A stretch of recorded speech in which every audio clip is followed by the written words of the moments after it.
Hi, everyone. I'm Teresa Lisum, and I'm coming to you today with my amazing guest co host, Christine McCarron. And we're evolving women. I'm evolving. You're evolving. We're all evolving. So let's help each other to evolve. So, our intention here today is to fill the world with uplifting messages, new perspectives, maybe some new tools and resources, maybe some wellness ideas you've never heard of before, maybe some mindset shifts, and whatever else happens to come up. And we're here to give you permission to be your best self and live your best life. So, welcome. We're so glad you're here.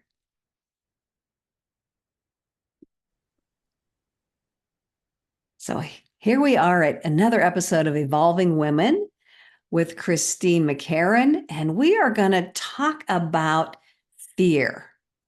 There's a lot of different fear that we deal with in our lives, but you might have a fear around stepping into a new chapter. If you're at that point in your life that you're stepping into a new phase, a new chapter, whatever that may be, there may be some fear, there may be some hesitation.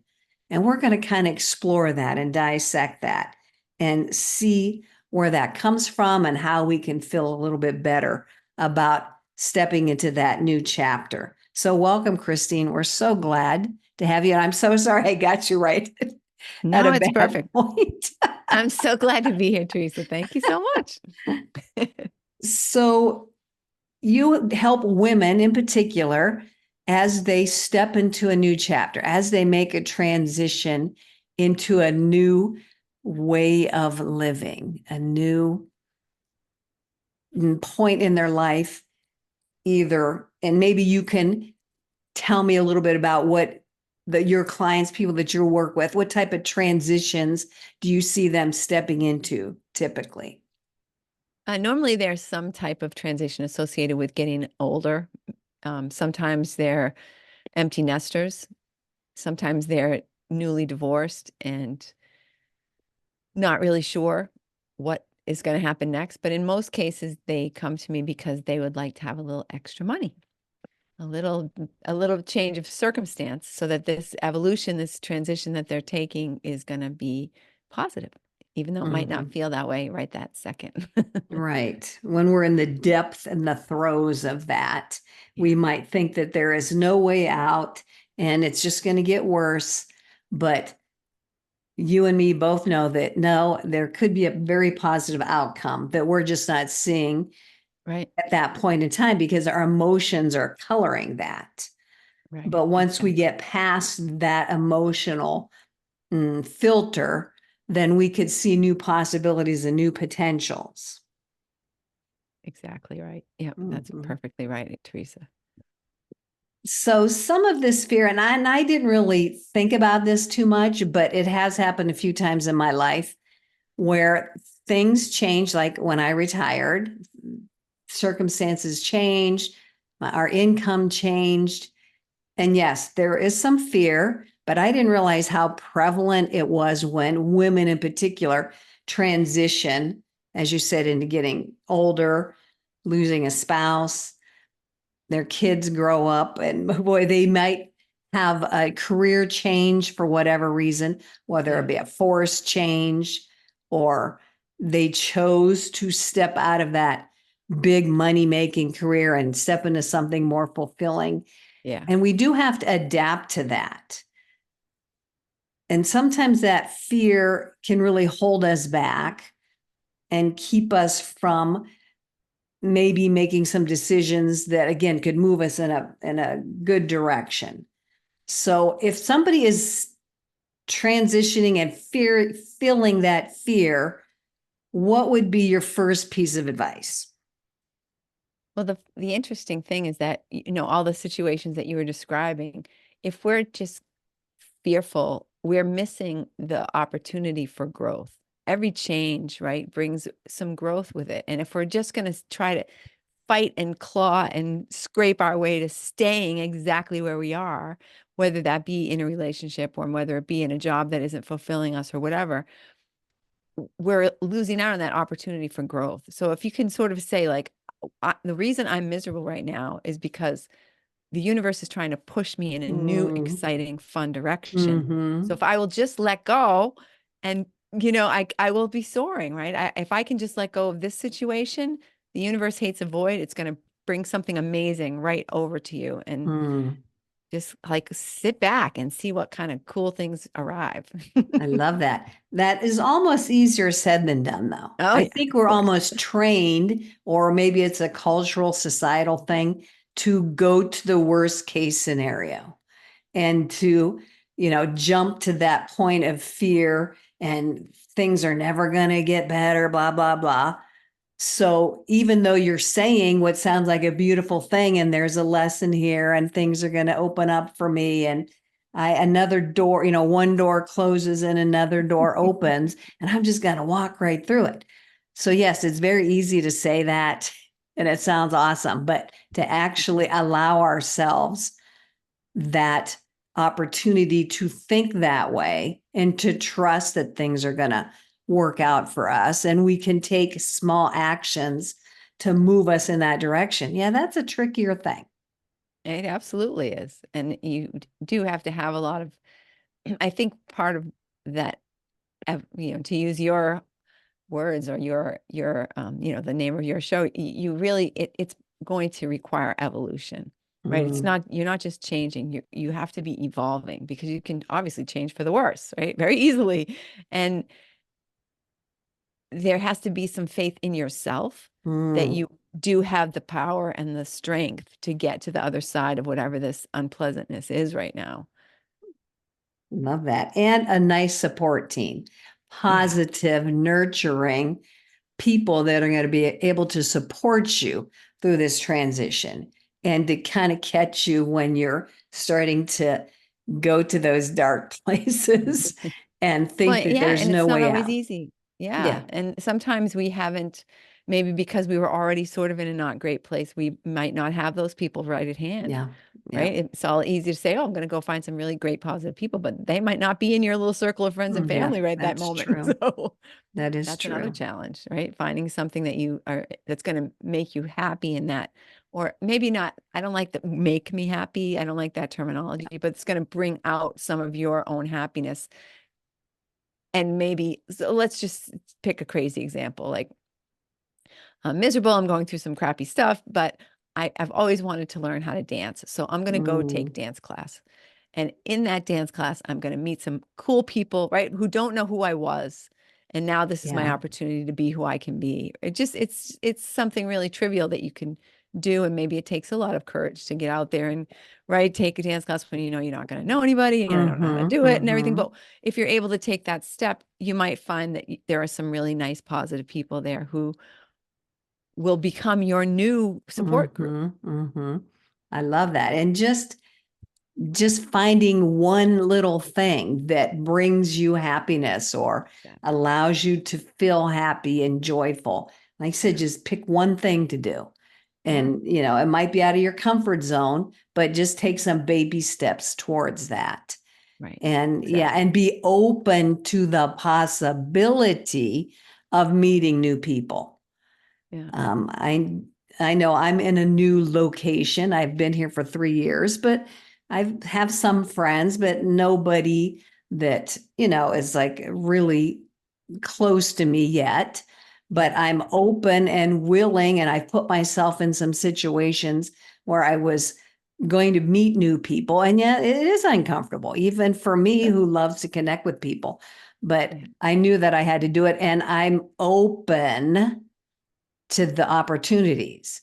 So you have to give yourself permission to feel uncomfortable and feel a little clunky Yeah. and be open to receiving those other people Yeah. that, Exactly yeah. right. Yeah. So and I think for when I give myself permission to do something, it seems silly, but it's like, oh, okay. Now like just giving myself permission, not getting any outside permission from anybody else, but giving myself permission. Yeah. And Oh, even the permission to not feel that great. Like okay, I'm going to go into this exactly. situation. And even though my palms are going to be sweating and even though I might Hmm. stammer a little and sound kind of silly that Yeah. I, I'm giving myself permission to not be the perfect person right now. Yes, But yes. I know that within, in a couple weeks or a couple of times of doing this thing, that I'm going to feel like a Mhm. completely new person. Yeah. And we forget, I think, as adults, that there is that new, like a childlike mind, like a child beginning point. We forget that. We sometimes, I think, as adults, we think we should be able to do everything and know everything and everything's going to come easy. And it's not. We all need to step back and realize, oh, yeah, it's just like learning to walk or learning to ride a bike or whatever. We all have to get to that point, even as adults, Right. And again and really, again and if again. everything you do is comfortable, guess what? You're not growing. You're not Right, evolving. right. That is You're so just true. stuck in the little comfort zone. You got to That like is so push true. out of that rut and do something cool and scary. And give ourselves grace to go through that clunky period. I know I can be very hard on myself. And I think many of us as women can be very hard on ourselves and, talk ourselves down and how come we didn't do that right or, whatever. We have this negative self-talk that can be eroding away. So in my opinion, we need to give ourselves grace, know that this is something new for us. Yes, it's going to be clunky and awkward, and that's okay. We will get through it. It's temporary. Yeah. And we will emerge on the other side as better people because we have evolved a little bit. I like to think I evolve and move forward in little baby steps. Like I'm not a big jump there and jump into something and do it. I need to take little baby steps as I create that comfort zone and push it out farther and farther. Yeah, absolutely. And I'll often say to myself, this is just something you have to live through, right? It's Mhm. sucky right now. It's not pleasant, but just live through it. And on the other side, there's great Yes. stuff. So You'll just be a better person on the other way, on exactly. the other side, excuse me. So, how do you help women get through this fear? So, I know before I hit the record button, we were talking a little bit about um, creating wealth, creating more income in this new phase, in this new next chapter of our lives, where our income has changed and it's uncomfortable and we start pinching pennies and we sometimes forget, at least I did and I do, that we can create some more income if we have faith in ourselves and we know our skills and we know our strengths and we believe that we can. And just give me your thoughts around that, if you would, please. I feel like Sure. I'm rambling. One thing I think is that people often take their own skill set for granted. So something that Yes. you might be Yeah. fabulous at, you just Mhm. think everybody's that fabulous. Plus, they That have is their own true. skills as well. So you're like, oh, but they're so great at this. Plus, obviously, everybody knows how to do this thing that I can do so Yes. easily. And sometimes it takes another person to talk to you and to listen to you and understand what your superpower is, to Mhm. reflect that back to you so that you recognize that that's not something everybody can do. And it That does is make so you true. special and incredible. And so that's one of the things that I do is listen to things that you already know, things that things you already enjoy doing, or things that you already have mastered that you may take for granted. And we look at, what are your assets? What do you already have? It's almost like doing sort of a SWOT analysis, right? What are your strengths already? What are your weaknesses? Mhm. What are some opportunities that you have that you might not recognize? And then what is standing in the way of that? What are the threats that are, potentially keeping you from really maximizing that opportunity? Mhm. And I think that's a good point. We might not see certain things, and it takes somebody outside of ourselves, that third party objective person, to see what we're not seeing. Yeah. And I'm guessing that is something that you're probably really good at. Thank you. I think I'm a good listener, and I also think I'm good at sort of reading between the lines and picking up on that little something that you just threw out there, right? You just kind of tossed it out there. Oh yeah, and I Yep. also do this. I'm like, well, wait a minute. Let's go dig a little deeper, right? Yeah. Because good coaching is not about talking. It's just about listening. And then every so often asking a really good question. And I'm glad you brought up the fact that we do have our own uniqueness. Every single person on this planet is their own unique person. There's nobody else like us on the planet.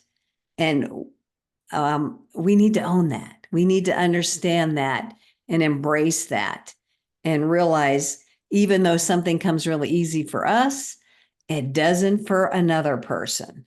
Yeah. So our own unique combination of skills and strengths and experiences allow us to, present ourselves as the person that has this whole mixed bag of juiciness together, and we're able to offer that to the world in our own unique way. Yeah. There's also, we're used to thinking of ourselves as in a certain way. Yes. So if I always worked for corporate America, I might see Yes. myself with that hat, and it's hard for me to separate that person who goes into this job every day and does this thing, to separate that from a huge universe of opportunities that might be a better fit for my skill set. That's a really good point. Like we're stuck in that, we could be stuck in this identity. And if that new chapter, new phase of life, that new transition disrupted that whole identity that you were attached to, can be very disruptive. And I think that's where some of that fear comes from, because, I was this person in this role and now I'm not. And I'm floundering. I don't know where to go. Who am I then? Right. So in our society, it's all about, well, what do you do? What kind of job do you do? And that's your identity. Yeah. But that same thing holds true for an empty nester, for example. I was a mom. I was a great mom, and my kids are great, and now they're gone, and now they're at college. And so who am I now? Yeah, exactly. Who am I in my relationship? Or now I'm out of my relationship, and who am I in the world? Am I just the third wheel somewhere, everywhere? And right? I mean, it's just a whole new building of your unique identity. Yeah, and discovering the talents that you've always had, but maybe they just, your last job as mom or your last job as wife or whatever, maybe didn't utilize them to their fullest capacity. So, and it's almost like a redo. If we wanted it to be, it could be a redo to come back to something that we may have wanted to do before we stepped into those roles and before that became our identity. Right. And now we have the opportunity to bring that identity forward again and brush it off and renew it and actually do something with it. Or we have the opportunity to create a whole new identity that may be totally different from that previous role. Absolutely true. And part of that often requires ignoring that societal thing about you're too old to do this, right? I've heard people in their 20s, 28-year-old person say she was too old to go back to school. And I thought, good Lord, you're 28 for God's sakes. I'm 60 and I'm changing jobs every month, like, come on, get a grip. So yeah, it's society tells us, at a certain age, we're not XYZ, right? You're no longer attractive. You're no longer desirable. You're no longer, you're not wanted in the workforce. You're right. Things are sagging. You're losing your memory, for God's sake, I mean, you gotta, and it's hard, right? I hear it all day long. I'm so old. I was in the class, the woman, she had to be in her 30s. And she's like, oh, when I was younger, I could have done that. And I'm like, and you're like, I said, how long do you honey? expect Like, right? Oh my God. So funny. You planning to die next week? I mean, come on. Yeah, like I've heard that from young people too, in their maybe late 30s, or oh my God, they're gonna turn 40, and oh my gosh, you're only like a third of your way through your life, and you got so much more to go. But and we do have to decide for ourselves. We don't have to follow cultural, societal norms. Yeah, like I've reinvented myself multiple times throughout my adult life.